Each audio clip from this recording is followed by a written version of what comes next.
નથી, બે એક જ છે. એ મને ખબર છે. હનુમાનજી કહે છે મને ખબર છે શ્રીનાથ और जानकीनाथ एक ही है, तथापि मम सर्वस्व रामः कमल लोचनम. મને ખબર છે શ્રીનાથ અને જાનકીનાથ એક જ છે, પણ છતાંય મારું સર્વસ્વ તો શ્રી રામના ચરણોમાં સમર્પિત છે.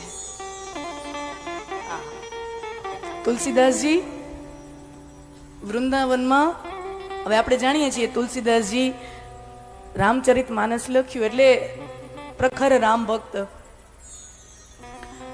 તુલસીદાસજી એક વખત વૃંદાવનમાં કાળિયા ઠાકરના દર્શન કરવા ગયા. વૃંદાવનમાં ભગવાન શ્રી કૃષ્ણના દર્શન કરવા ગયા. દર્શન કર્યા, પણ પછી તુલસીદાસજીના મોઢામાંથી ઉદ્ગાર સરી પડ્યા. મુરલી લુકુટ દુરાય કે ધર્યો ધનુષ સિર હાથ. મુરલી લુકુટ દુરાય કે ધર્યો મુકુટ સિર હાથ. તુલસી લખી रुचि दास की कृष्ण भय रघुरात.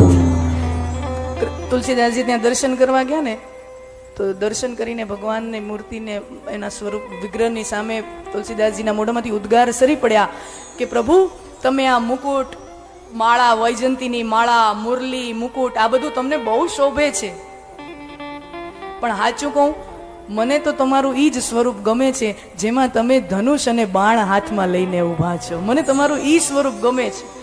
એટલે ભક્તે કીધું ને કે મને તો તમારું શ્રી રામ સ્વરૂપ ગમે છે. તો પછી ભગવાન ભક્તની ઈચ્છા પૂરી કરે. મુરલી લકુટ દુરાય કે ધર્યો ધનુષ સિર હાથ. તુલસી લખી रुचि दास की कृष्ण भय रघुनाथ. कृष्ण भय रघुनाथ. આકાશવાણી થઈ. પતિ પ્રહગણિમ કંસમા ભાષ્ય હાશ શરીર વાગ અસ્ય સ્ત્વમષ્ટમો ગર્ભો હંતાય વહસે બુધા. હે મૂર્ખ કંસ, જે દેવકીને તું આટલા હરખથી, આનંદથી એના સાસરે વળાવવા જઈ રહ્યો છે, દેવકીનો 8મો ગર્ભ, અસ્ય સ્ત્વમષ્ટમો ગર્ભો હંતા, એ દેવકીનો 8મો ગર્ભ એ તારો કાળ છે. વહસે બુધ, એ બુદ્ધુ, એ મૂર્ખ, એ દેવકીનો 8મો ગર્ભ તારો કાળ છે. હવે જ્યારે કંસે દેવકીને પરણાવ્યા ને, હવે પિતરાઈ બહેન છે, સગી બહેન નથી, અને જેવી રીતે ધામધૂમથી લગ્ન કર્યા ને, દેવકીને એમ થઈ ગયું કે આ હા હા હા હા હા, કંસ જેટલો પ્રેમ તો મને દુનિયામાં બીજો કોઈ ના કરી શકે. અગ્રસેન, કંસનો જે પિતા છે, એને એમ થઈ ગયું ઓહો હો હો હો હો. ઉગ્રસેન કે કંસ દેવકીને બહુ પ્રેમ કરે. અરે આખી મથુરા નગરી જોતી રહી ગઈ, આ હા હા હા, કંસ દેવકીને બહુ પ્રેમ કરે છે. બધાય કંસના ચકાચોંધમાં અંજાઈ જાય છે. અને કંસને આપણા શાસ્ત્રોએ અભિમાનનું પ્રતીક કીધું છે. અને અભિમાની માણસ હોય ને, એ પ્રેમનું પ્રદર્શન બહુ કરે.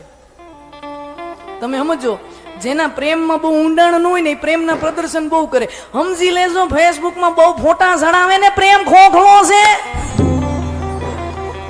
માય ઊંડાણ નથી. હા, ઊંડાણ હોય તો બાજુમાં ઘરવાળી બેઠી હોય એને નું કહી દે ફૂલ દઈને, એ ઘરવાળી બાજુમાં બેઠી હોય એને કીએ નહીં, ફેસબુકમાં ફોટો ચડાવે. ગામને બતાવું છે, ઘરવાળીને થોડી બતાવું છે, બરાબર ને? ગામને બતાવું છે કે હું મારી પત્નીને પ્રેમ કરું, પત્નીને થોડું બતાવવું છે. जो बहुत दिखावा करता है, अभिमानी व्यक्ति प्रेम का प्रदर्शन करता है.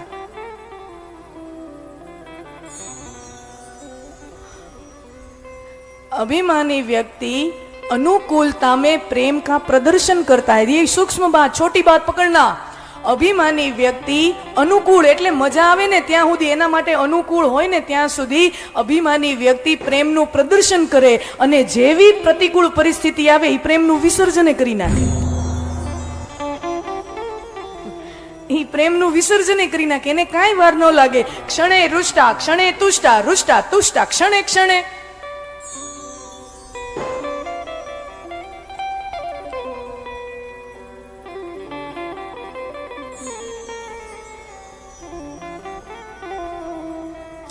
પણ ભગવાનને ખબર છે કે આ કંસનો પ્રેમ તો દેખાડો છે, કંસનો પ્રેમ દેખાડો છે.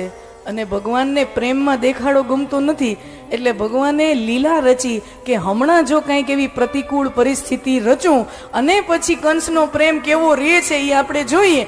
અને પરમાત્માની લીલા પ્રમાણે આકાશવાણી થઈ કે દેવકીનો 8મો ગર્ભ તને મારશે. 1 સેકન્ડમાં કંસનો બધોય પ્રેમ ભસ્મીભૂત થઈ જાય. હા હા હા, તમે વિચાર કરો, કંસ છે ને મથુરાનો રાજા છે, સમજો. જેવો તેવો નાનો માણા નથી, રાજા છે. તમે આટલા પુરુષો, તમે તમારી બહેનના લગ્ન કરાવ્યા હોય, દીકરીના લગ્ન કરાવ્યા હોય, બરાબર, તમે છેટ દીકરીના હારે વળાવવા જાઓ છો. હે, તમે પણ કેટલી બહેન, તમારી પોતાની બહેન દીકરી આના લગ્ન કરાવો, તમે છેટ સુધી મૂકવા જાઓ ગાડી હલાવીને. આપણે આપણા ઉંબરા સુધી અને ગાડીમાં બેસાડીને સુંદર મજાની જે વિદાય આપી દઈએ. જો સંસારનો સામાન્ય સાધારણ પુરુષ પણ છેટ સાસરા સુધી વળાવવા ન જાય તો અહીંયા ધ્યાન આપજો, કંસ સમાજનો સાધારણ પુરુષ નથી, કંસ રાજા છે. રાજા છે અને છતાંય ડ્રાઈવર બનીને, સારથી બનીને પોતાની બહેનને સાસરે વળાવવા જાય છે. હા, પોતાની બહેનને સાસરે વળાવવા જાય. આમાં એવું હોય, દેખાડો કરવો હોય ને એ નો થતું હોય એનાથી વધારે જ કરે. દેખાડો કોને કે ધારા ધોરણથી વટીને જાય, પ્રદર્શન જ એનું મુખ્ય હેતુ છે. પણ ભગવાનને પ્રેમમાં દેખાડો ગમતો નથી. અને જેવી આકાશવાણી થઈ, કંસનો પ્રેમ ભસ્મીભૂત થઈ ગયો. જેને સારથી બનીને, રાજા હોવા છતાં સારથી બનીને મૂકવા જતો તો, એ જ આકાશવાણી સાંભળતા એ જ કંસ રથમાંથી ઉતરી, મ્યાનમાંથી તલવાર કાઢી, દેવકીનો ચોટલો ઝાલી અને રથમાંથી ઉતારી અને એને મારવા જાય છે. આ કથા આપણે જોઈ.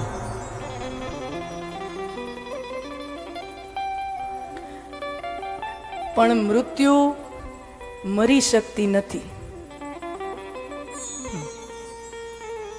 मौत मर नहीं सकती, तुम मौत से मरोगे, मौत मर नहीं सकती. कंस मृत्यु ने मारवा जाए. देवकीना 6 बाळको मार्या.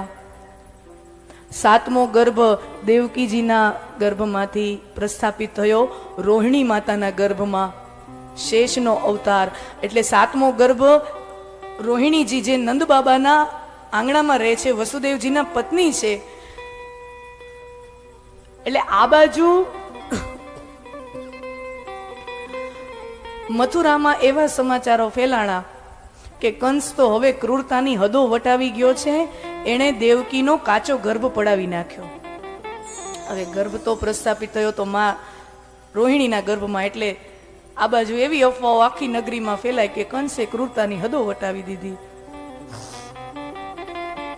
8મો ગર્ભ પરમાત્મા સ્વયં છે.